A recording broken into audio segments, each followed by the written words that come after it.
Bonjour Ilana, bonjour à toutes et à tous. Aujourd'hui, c'est le jeûne d'Esther.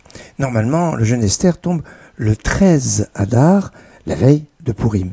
Mais cette année, le 13 Adar, c'est Shabbat, et on ne peut pas jeûner pendant Shabbat.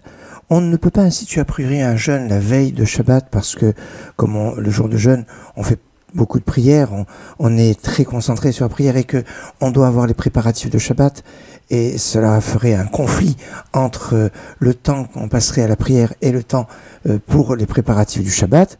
C'est pour cela que le jour du jeûne est avancé au jeudi qui précède, qui est le 11 Adar, premier jour qui est mentionné dans la Mishnah comme un jour où on aurait pu lire la Megillah pour certains cas de villageois.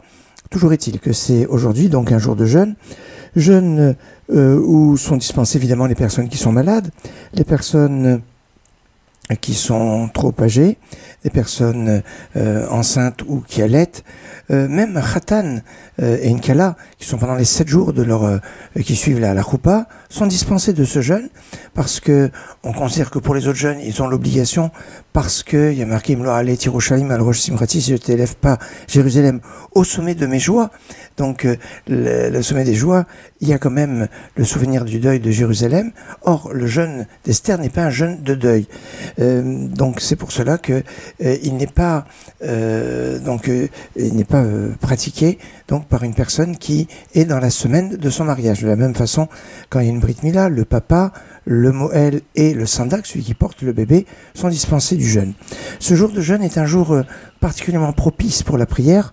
D'ailleurs, c'est l'un des grands enseignements, nous dit Rabbi Yitzhak de Berdichev, la puissance de la prière de Pourim, qui, même dans une situation la plus désespérée qu'il pouvait avoir, où le décret était pratiquement irrévocable dans le ciel, eh bien, il a pu être changé, transformé grâce à la tefila, à la prière.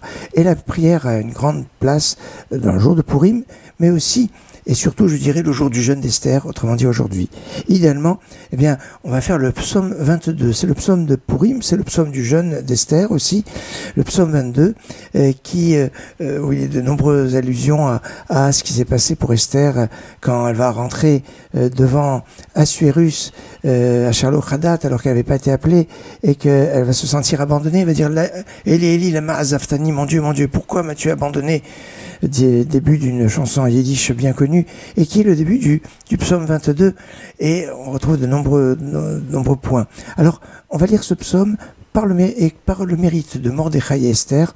On pourra demander quelque chose, formuler une demande, et ça a une puissance particulière le jour du jeûne d'Esther. Le psaume 22 est formulé votre demande par le mérite de Mordechai et Esther. Excellente journée et Tzom Kal, jeûne léger.